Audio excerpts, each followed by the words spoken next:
For CBN దాన్ని వినిపించడం కోసం ఆవేశాన్ని తన జీవితంగా చంద్రబాబు నాయుడు గారు భువనేశ్వర్ గారి యొక్క ఆశయాలని తన యొక్క ఆదేశాలుగా మార్చుకొని ఈ రోజున తెలుగుదేశం యొక్క సత్తాన్ని చాటడం కోసం అధ్యక్షత వహించి ఈ కార్యక్రమాన్ని ఏర్పాటు చేసినటువంటి మా బిడ్డ జయరాం గారికి, ఎక్కడ ఎన్టీ రామారావు గారి గురించైనా, తెలుగుదేశం పార్టీ గురించైనా, తెలుగుదేశం గురించి ఈ ఆలోచన కార్యక్రమం జరిగినా నేనున్నాను, నందమూరి యొక్క ఆశయాలని ముందుకు తీసుకువెళ్ళటానికని ముందుకు వస్తున్న మా సోదరుడు రామకృష్ణ గారికి, అలాగే ఎప్పుడు కూడా అనేక రకమైనటువంటి సినిమాలు మనం చూసిన ఒక ఆదర్శంతో, ఒక వ్యక్తిత్వంతో, ఒక విభిన్న పాత్రలతో సమాజానికి సందేశాన్ని ఇవ్వాలని వచ్చేటువంటి నారా రోహిత్ బాబు గారిని, ఇక ఈ మధ్య కాలంలో మన తెలుగుదేశం పార్టీ ప్రతిష్టని ముందుకు తీసుకువెళ్ళడం కోసం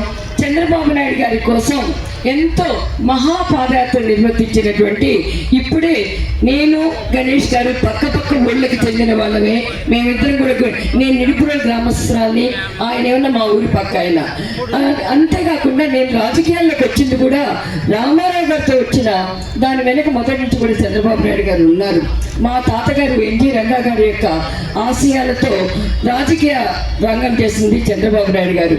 ఆ సిద్ధాంతాలతో నేను రాజకీయంలో మేమిద్దరం ఒకే రీసెర్చ్ వర్క్ కూడా చంద్రబాబు నాయుడు గారు నేను చేయటం కూడా జరిగింది. కానీ ఈరోజు నాకు అవన్నీ గతాలు. ఈరోజు ఒకటే ఒక మాట, సిపిఎన్ వాయిస్ ఫర్ సిపిఎన్ అన్నది చంద్రబాబు నాయుడు గారు ఇప్పటి వరకు కూడా చంద్రమండలంలో చంద్రుడు ఉన్నంత కాలం, ఈ భూలోకంలో చంద్రుడి గురించి కథలు చెప్పుకున్నంత కాలం, తెలుగుదేశ చరిత్రలో అనగా తెలుగు ప్రజల యొక్క గౌరవ ప్రతిష్టల్ని ఇనుమడింపు చేసే విషయాల్లో నందమూరి తారక రామారావుని మర్చిపోలేం. అలాగే చంద్రబాబు నాయుడు గారు అజరామరంగా కూడా ఆయన ఉంటారు అని చెప్పి మనం ఎప్పుడు గుర్తుంచుకోవడం జరగాలి. ఒక ఆత్మ గౌరవాన్ని నందమూరి తారక రామారావు గారు ప్రబోధిస్తే, ఆత్మ గౌరవంతో పాటు ఆత్మ విశ్వాసం కూడా ఉండాలని చెప్పి, ప్రజలకి పట్టెడన్నం పెట్టే సమాజం కావాలని చెప్పి రామారావు గారు తప్పిస్తే, ప్రజలకి పట్టెడన్నంతో పాటు వారి యొక్క బిడ్డల్ని కూడా ముందుకు తీసుకువెళ్ళాలి. వారి యొక్క పురోగమనం కోసం మనం ఏ పథకాలైనా చేపట్టాలి. స్వర్ణాంధ్రప్రదేశ్ నిర్మించుకోవాలి. తెలుగు ప్రజల యొక్క ఆశయాలని ప్రపంచ వ్యాప్తంగా గుర్తించేట్టుగా చేయటం జరగాలి. తెలుగు ప్రజల యొక్క ఆశయమైన ఊపిరిని బతకటం కోసం, తెలుగు ప్రజల యొక్క గౌరవాన్ని ఇనుమడింపు చేసుకోవడం కోసం ప్రపంచ దేశాల్లో గ్లోబలైజేషన్లో తెలుగుదేశం యొక్క పటాన్ని ఆవిష్కరించినటువంటి మహోన్నతమైనటువంటి రూపశిల్పి అయినటువంటి చంద్రబాబు నాయుడు గారు ఈ రోజు ఆయనకి 77వ జన్మదినం అని నేను భావించడం లేదు. ఆయనకి వయసుతో సంబంధం లేదు. ఒక్కరోజు ఆయన విశ్రాంతి చేసుకోవడం మనం ఎదగం. ఆయన ఆలోచనలు ఆగినటువంటి లేదు. ఆయన అభిప్రాయాలు ప్రపంచానికి పంచని రోజు లేదు. ఈ రోజున మీరంతా కూడా హైటెక్ గురించి మాట్లాడుతున్నారు, మీరంతా కూడా ఈరోజు సాఫ్ట్వేర్ గురించి మాట్లాడుతున్నారు.